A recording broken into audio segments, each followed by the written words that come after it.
programming. What is the dynamic programming? Dynamic programming, it divides the problem into series of overlapping sub problems. Okay, there are 3 points. I will be writing all these 3 points. It is used to solve optimization problem. Okay, and the third point is it finds the optimal solution. So I know that you are aware about all these 3 points. You know the first point, you know the third point, finding the optimal solution, because we were finding the optimal solution in greedy approach. Read the second point, it is used to solve the optimization problem. In the greedy approach, we were solving the optimization problem. Greedy approach is also used to solve the optimization problems, minimization problems. Similarly, this dynamic programming is also used to solve the optimization problem, minimization problem. Finding the shortest path, finding all shortest pairs, knapsack problem.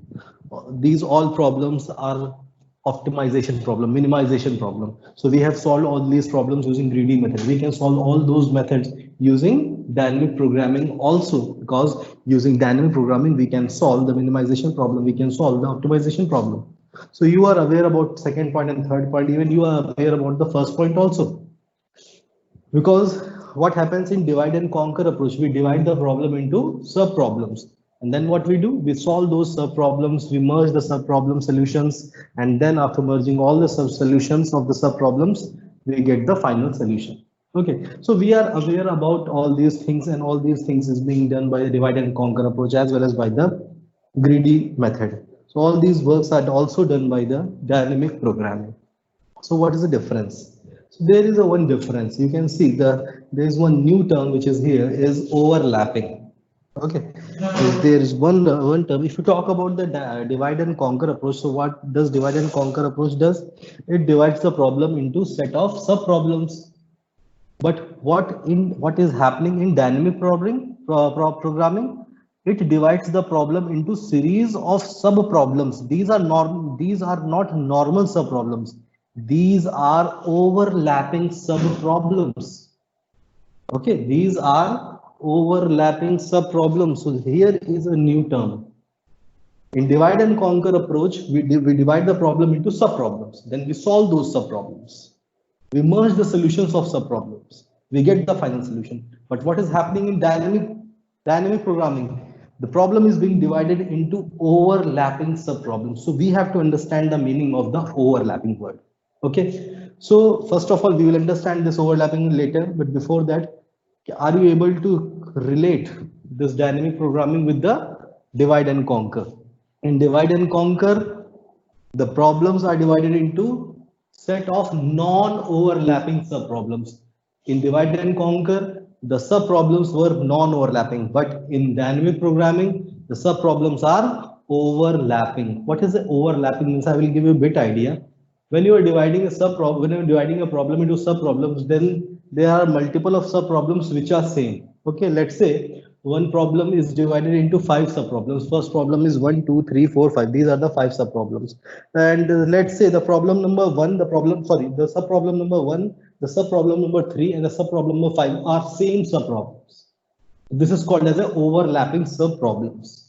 When a problem is being divided into 5 subproblems, then it is having 3 overlapping subproblems. Then this type of problem is solved by the dynamic programming. The question may arise in your mind that whether this type of problem can be solved using divide and conquer approach. Yes, it can. Yes, it can also be solved using divide and conquer approach, but you may not get the optimal solution.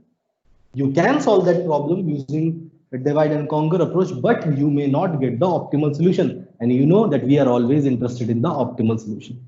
The second point says that it is used to solve the optimization problem. The third point says it is used to find the optimal solution. And when we were studying about studying about this greedy approach, in the whole, in all the applications of greedy method, whether it's optimal merge or Huffman coding or Prem's Kruskal, whatever application was we have studied about greedy, everywhere we were calculating the optimal solution. Everywhere we were solving the optimization problem. Those all problems were optimization problem. Those all problems were minimization problems. Okay. So can those problems be solved using dynamic programming? Yes, those problems can be solved using dynamic programming. So which one is better? Whether the greedy method is better or dynamic programming is better. What is the difference between both the methods? The difference is that when you solve those problems using greedy approach, then what you were realizing at that point. If you remember the lectures of greedy approach, whether I was solving Huffman coding, whether I was solving optimal merge, whether I was solving any application of greedy method, you can see there were multiple of solutions were there. There were many possible solutions. And out of those possible solutions, we had to find the optimal solution. So what we have realized in greedy approach that we may or we may not get the optimal solution. Okay, in greedy approach, what is the drawback? That in greedy approach we may or we may not get the optimal solution, but in dynamic programming we 100% get the optimal solution. This is the plus point of dynamic programming. In dynamic programming, we always get the optimal solutions.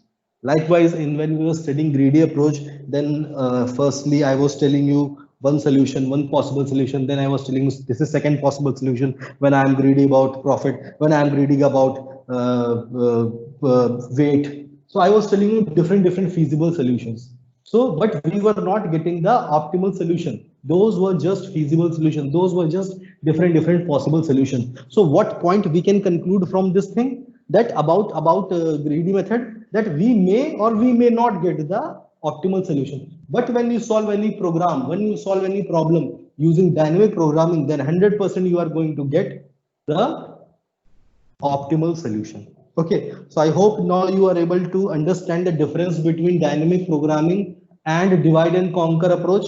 Also, you are also able to understand, you also now can understand the difference between the dynamic programming and greedy approach. Okay, so this is a very good question and very common question being asked every time in the examination, that what is the difference between dynamic programming and divide and conquer approach. Any question that any of the two questions can be asked in the examination. They can either ask you difference between dynamic programming and divide and conquer approach, or they can ask you difference between dynamic programming and greedy approach. This is a very common question and 100% is going to be asked in your examination. Okay, any of the question. So basics I have told you. There are multiple other differences that I'll be explaining in the later class. So now let's go in more detail. Let's take an example. Let's draw a graph. So let's say this is a graph. This is S. This is one vertex. This is another vertex. This is destination. This is one vertex. This is one vertex. This is destination. This is one vertex. This is one vertex. This is destination. So this is a graph, and this is not a normal graph. This is a directed graph. Okay. This is not a non-directed, undirected graph. This is a directed graph. The direction is being given with between the vertices so that it can explain that from where to where it is going. So let's say if you want to go from S to D, you want to go from S to D. Okay, if you want to go from S to D, then how many paths are there? There are 3 paths. One path is this, one path is this, and one path is this. Okay, these are the 3 paths. Let's say the weight of this path, or you can say the cost of this path is 10, 20, and this is 1, and this is 20, this is 10, this is 100, this is 50, this is 5, this is 5. Okay, and you want to go from S to D. I'm not talking about dynamic programming. I'm just right now I'm talking about, because we have studied greedy approach. We know what is a greedy approach. And since we know that we have to, what is a greedy approach, so we will be solving this problem using greedy approach. Let's say you are standing at S. Okay, you are standing at S, and you cannot go back. You can only have to go only in forward direction. Since you are standing at S, using greedy approach, which direction you will take, whether you will go in this direction, whether you will go in this direction, or whether you will go in this direction. In which direction the person will go as per greedy approach. When the person is standing on S, he will see that the direction between this to this is 10, the direction between this to this is 20, and the direction between this to this is 1. So out of 20, 10 and 1, which is the smallest direction? Yes, it is 1. It is 1. So which path it will take? It will take this path, because he is a greedy. This is a greedy approach. Whatever path will be smaller, it will take the smaller path. So it will take this path. He will come here. When he will come here and he have to go to D, then what is the next distance? It is 100. Then after 100, it will reach here. Then after that, it will come here from here to D. What distance is this? This is 50. So total is what distance? Total is this direction using greedy method is what distance it had to travel? 151 distance it have to travel to reach from S to D. Whether it is an intelligent solution, whether this is an optimal solution, no. This is not an optimal solution. This is a wrong selection of path. So this is only what I am trying to explain you, that the greedy method, it may or may not give you the right, the optimal solution. But if you apply here the dynamic programming, then 100% you are going to get the optimal solution. How to get the optimal solution? What does this dynamic programming says? Okay, I will repeat my question here. If you want to go from S to D, then the greedy method always select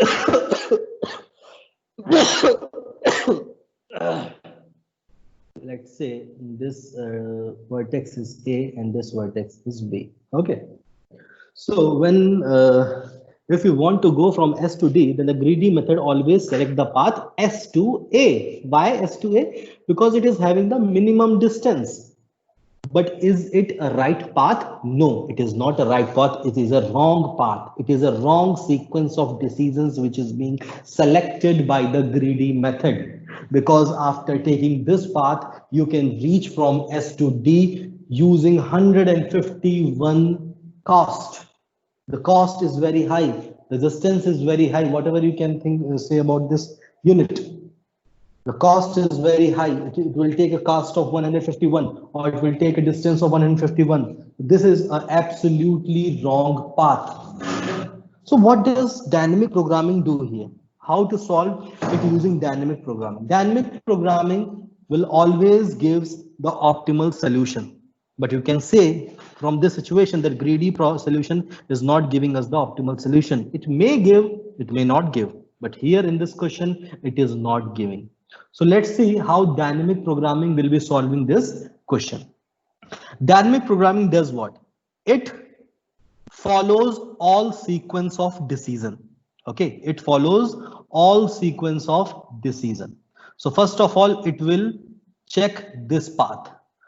What is the cost? It will face 10 plus 10 plus 5 is equal to 25 is the first solution. Dynamic programming says it will follow all the sequence of decision and traverse all the sequence of decisions, and then after traversing all the sequence of decisions, it will give the final optimal solution. So first of all, it will traverse this path. After traversing this path, it calculated the weight the cost is 25. Then it took the second path. Now it uses this path. Then what is the cost it took? It is now firstly 20, then 20, then 5. It is equal to 20 plus 20, 40 plus 45. It is the second Using second sequence of decision, the total cost comes 45. Then it takes this path. And this path cost is what? 1 plus 100 plus 50 is equal to 151. So the total cost is 151. So dynamic programming says to follow all the sequence of decision, to traverse all the sequence of daily season, and based on analyzing all the values, based on analyzing all the results, it selects the final solution. It selects the optimal solution. So which is the optimal solution out of these three solutions? Obviously, it is the optimal solution. So what is the answer being given by dynamic programming? The minimum cost will be taken is 25, and the best path is what? Best path is this path. Best path is this path is the best path. Okay, so you can see how this dynamic programming is always giving the correct solution. I hope you all can understand this point. So one thing more you are understanding in this question and the solution of this question, although dynamic programming is giving you an absolutely correct answer. Okay, it is giving an absolutely correct answer. It is always giving an optimal solution. Why is it giving you always an optimal solution? Because you are checking out all the possible solutions. You are calculating all the possible solutions. And after calculating all the possible solutions, you are finding out the optimal solution. You are just selecting the best solution out of those solutions. So by this way, it is obvious that you will be easily calculating the optimal solution out of all solutions. Okay, so that is why dynamic programming is always giving you the it is always giving you the optimal solution. Okay, now what is the disadvantage? Disadvantage is very obvious. The disadvantage with dynamic programming is taking too much of time. Too much of time it is taking. Or you can say it is taking the maximum time. Why it is taking the maximum time? Because it is calculating all the possible solutions. Whether the solution is lengthy, whether the solution is minimum time taking, whether the solution is average time taking, whether the solution is maximum time taking, whatever the solution is calculating, all the solution after calculating all the solutions, comparing the solution, whichever is the smallest, it is telling this is the optimal solution. So what will be the time complexity of this dynamic programming? It is very obvious. 2 to the power n. When I was explaining you the comparative time complexities, then which time complexity I told you is taking the highest time? It was exponential. 2 to the power n. Because here you can see it is calculating all the possible solutions, so it is taking the maximum time to find out the optimal solution. So the time taken is what? 2 to the power n. Exponential time function is taking. So one more point is coming out from here, that it is taking exponential time. So whether it is a good thing or bad thing, it is obviously a very bad thing. Because time is everything. And if the time complexity is very high, then it is useless. It is not of any use. We will not use it. So how to use this dynamic programming, how to make it more efficient, how to say that this is good, we have to use this is fine. How to do that? So for understanding this point, we have to read the first point once again. The first point says, it divides the problem into series of overlapping sub-problems. Okay. So what it is doing, it is dividing the problem into sub-problems. And these sub-problems are not normal sub-problems. These sub-problems are overlapping sub-problems. So to understand what is this word overlapping, okay, what is this word overlapping, we have to see a very simple example of, we can take, we will say a very simple example so that you can understand what is this word overlapping here means. But before that, I will explain you with simple words. Let's say in the beginning of the class, I told you one thing, there is one problem and I'm dividing that problem into set of some sub-problems. Let's say the problem is X. And I'm dividing this problem X into 5 sub-problems. The first sub-problem is 1. Second sub-problem is 2, 3, 4, 5. These are the 5 sub-problems which I have divided the problem X into 5 sub-problems. Let's say these all sub-problems are atomic. These are the smallest sub-problems. But what I realized, what I observed, that the sub-problem 1, sub-problem 3, and sub-problem 5 are same. Please understand the scenario. I will write it here also to make it more clear to you. Let the problem is X. I am dividing this problem X into 5 sub-problems. 1, 2, 3, 4, 5. But what you have observed after dividing the problem X into 5 sub-problems, that the problem sub-problem number 1, the sub-problem number 3, and the sub-problem number 5 are all same. The sub-problem 5, the sub-problem 3, and the sub-problem 1 are all same. So what to do that? In divide and conquer approach, what we do? We solve the sub-problem 1, we solve the sub-problem 2, we solve the sub-problem 3, we solve the sub-problem 4, we solve the sub-problem 5. What? Any problem? Okay, कोई दिक्कत है?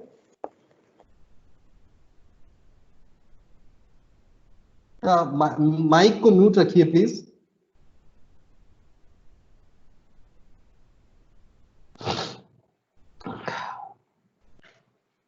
So what I was saying,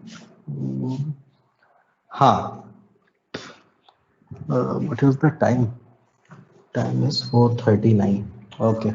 So what I was saying, that the problem is X, and we are dividing this problem X into 5 sub-problems 1, 2, 3, 4, 5.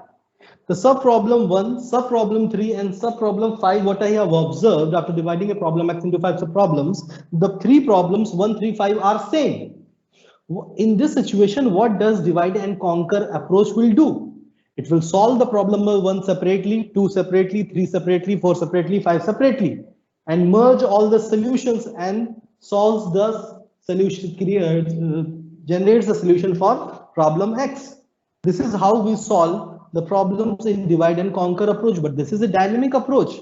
Here the problem is being divided into sub-problems, but the problems are overlapping sub-problems. And what is overlapping here? The sub-problems are overlapping. Why sub-overlapping? Because the sub-problem number 1, sub-problem number 3, and sub-problem number 5 are overlapping. They are same. That is why I am saying they are overlapping. So what to do now? I will be solving in dynamic programming. What I will be doing, I will be solving the sub-problem number 1 only once. I have realized this point that sub-problem number 1, 3, and 5 are same. So I will solve only, I will solve these 3 questions only once. I will solve the sub-problem number 1 only. And I will store the result of sub-problem number 1 in one table. Okay. And when the turn of sub-problem number 3 will come to solve, then I will not solve it. Instead of, I will be using the solution of 1 from the table, and I will be simply putting that solution for sub-problem number 3 also. Then I will be solving number 4 also I will solve, but again 5 will come, and 5 is as same as 3 and 1. So I will again not solve this. I will again use the solution of sub-problem number 1 from the table and simply put the solution from here to there. So can you realize now that the problem is becomes small? Yes, you have realized, I think. Because here we are not solving the problem again and again. What is the example of it? Let's take an example that will make it more clear to you. Let's take a very, very simple example of Fibonacci series. Okay, you all know what is a Fibonacci series? Fibonacci series. Okay, so what is this Fibonacci series? Let's say n is equal to n is equal to 0, 1, 2, 3, 4, 5. Okay. This is Fibonacci series. So how to write the Fibonacci series for this set of n natural numbers?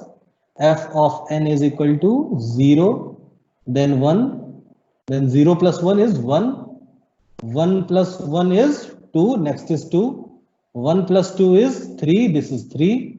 2 plus 3 is 5. Next is 5. 3 plus 5 is 8. Next is 8. 5 plus 8 is 13. Next is 13. So this is how we will write the Fibonacci series. I know, I hope that everybody knows this. So, so now, as from the understanding of this Fibonacci series, we can also write the recurrence relation of this Fibonacci series, which is very, very easy. So what will be the Fibonacci series recurrence relation? What is actually happening? How we have calculated this 2? We have calculated the previous two numbers. How we have calculated this 8? We have calculated we have added the previous two numbers. How we have calculated this 13? We have added these two numbers. So what will be the recurrence relation of f of n? F of n recurrence relation will be f of n minus 1 plus f of n minus 2. Simple. This is the recurrence relation.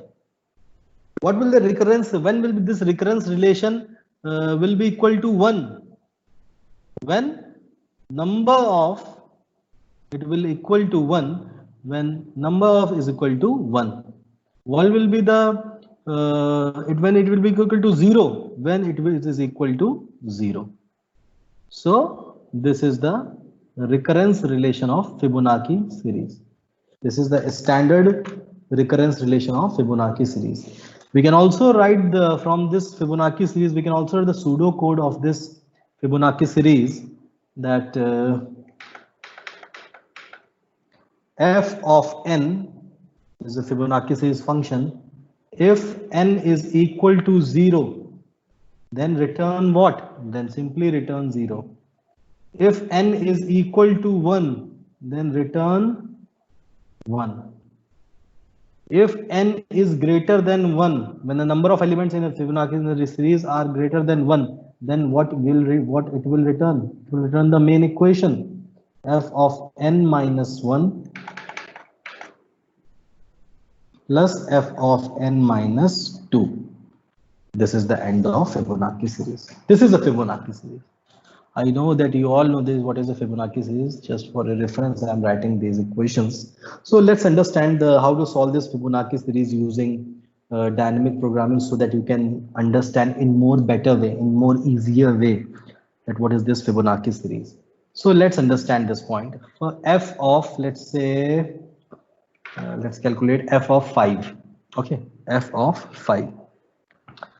So this here, what actually f of n is doing in Fibonacci series, the problem is being divided into two subproblems. Okay, the problem is being divided into two subproblems. What is the first subproblem? This is the first subproblem. This is the second subproblem. So f of 5 will be divided into two subproblems, f of 4 and f of 3. Then what does this f of 4 is doing? F of 4 is divided into f of 3 and f of 2. This f of 3 is divided into f of 2 and f of 1. This f of 2 is divided into f of 1 and f of 0. Whether this f of 1 can be divided into two subproblems? No, it will not be divided into two subproblems. Whether this f of 2 can be divided into two subproblems? Yes, it can be divided into f of 1 and f of 0. Okay. What about this f of 3? This f of 3 can be divided into f of 2 and f of 1. This f of 2 can be divided into f of 1 and f of 0. So these are the atomic subproblems. This is how we can divide our problem into subproblems. But we are studying dynamic programming. And here we analyzes that when the problem is being divided into subproblems and there are some overlapping subproblems, whether there is some overlapping happening which you can see. Yes, you can see. F5 is coming how many times? Only one time. F4 is coming how many times? Only one time. F4 is not overlapping. F5 is not overlapping. What about F3? F3 you have to calculate here. How many times you have to calculate F3? 2 times you have to calculate F3. How many times you have to calculate F2? 1, 2, 3 times you have to calculate F2. So what does this repetition means? This is called as overlapping subproblems. Are you understanding? I hope you all are understanding. So this is called as a overlapping subproblems. When the subproblems are same. When the subproblems are same. Now let's solve this question. Okay, let's solve this question. How to solve this thing? In order to solve this Fibonacci series, we have to traverse this tree. How we are going to traverse it? We will be traversing it top to bottom and left to right. We will be traversing this tree top to bottom and left to right. And at what point we will be calculating these terms, these functions? When we will be leaving these terms, at that point we will be calculating these terms. Like we are calculating from top to bottom and left to right. So likewise this we are going. We'll move in this direction. Top to bottom, left to right, top to bottom, left to right. You can see we are going in this direction. Okay, so what we have realized, because when we are going from top to bottom, what we have facing f of 5, we will not calculate because we are not leaving it, we are just passing through it. Now next is f of 4, we are not leaving it, we are just passing through it. F of 3, f of 2, f of 1, when I came here and when I came here, then when I came here, then now I am leaving this f of 1. I am leaving this f of 1 because now I will not be visiting this f of 1 in future. I am leaving this f of 1. Therefore, I will be calculating this term. What is f of 1? F of 1 is what? It is simply 1. This is 1. Now top to bottom, left to right. Now I will be going like this. I am leaving this f of 0. What is this f of 0? It is 0. Now I am here. I am leaving f of 2 also. So what is this f of 2? F of 2 I have to calculate. What is this f of 2? F of 2 is f of 1 plus f of 0. F of 1 is 1, f of 0 is 0. So 1 plus 0 is 1. So it is 1 also. So now I am here, I will be coming here, top to bottom, left to right. So now I am leaving f of 1. I know what is f of 1. F of 1 is 1. Now I am here, f of 3. I am leaving f of 3. So I have to calculate f of 3. F of 3 is what? F of 2 plus f of 1. F of 2 is 1. F of 1 is 1. So it is equal to 2. Okay. So now I am coming here. Again, I am not leaving f of 2. I am just passing through f of 2. I am leaving f of 1 now. So I calculate f of 1. I know it is 1. So I will be leaving this. F of 0, I know it is 0. Then again, what I have seen, f of 2 is again coming. And we are using dynamic programming. And we know that earlier I have explained you what when we are seeing overlapping subproblems, then whether we are solving these overlapping subproblems again. No, we are not solving these overlapping subproblems again. We are storing the results in the table. So earlier when we have calculated this f of 2, what we will be doing? We are making a table. And we will be storing the result of f of 2. What is the value of f of 2? It is 1. Why? So in future, when I will be seeing this problem f of 2, then I will be not solving this f of 2, which is equal to f of 1 and f of 0, which is equal to 1 plus 0, which is equal to 1. I will not be doing this process again and again and again and again. I will be simply putting the value of f of 2 here. Okay, simply putting that value here. So that is why when I face this f of 2, then I will be not doing here what? F of 2 is equal to f of 1, f of 1 is f1 plus 1, 0 and 1 plus 0. And no, we will not do. I am simply putting this value here. Simply putting this value here, which is equal to 1. So now I will be leaving this. So similarly, what else new function I have got here? I have also got this f of 3 also. So in my table, I will be storing this f of 3 also, which is equal to 2. So now I will leave f of 4. F of 4 is what? F of 4 is not stored in the table. It is coming first time in the table. So we have to calculate this f of 4 because this is a new problem. So f of 4 is f of 3 plus f of 2, which is equal to 2 plus 1, which is equal to 3. So I will be writing here 3. So I will again store the result of f of 4, which is equal to 3. Okay, all the results we will be storing in our table. So now again, top to bottom, left to right, we are not leaving anything, not leaving anything, we're not leaving, yes, we are leaving. F of 1 is 1, f of 0 is 0, we leaving. Again, we got f of 2, and we know what is f of 2. I'm not solving this f of 2 again and again. I will simply putting the value of f of 2 here. So what it will be? It will be 1. So again, this will come, what is f of 1? It is 1 by default as per algorithm definition. And again, we are coming at f of 3. Oh my God, again we got f of 3. Are we going to solve this f of 3 is equal to f of 2 plus f of 1? No, we are not going to solve this thing because already we are having this value in our table. So simply putting the value of f of 3 here, which is equal to 2. And we will be coming at f of 5 and leaving this f of 5, and we will be calculating this f of 5, which is equal to f of 4 plus f of 3, which is equal to 3 plus 2 is equal to 5, is equal to 5. Okay, so I hope you all have understood how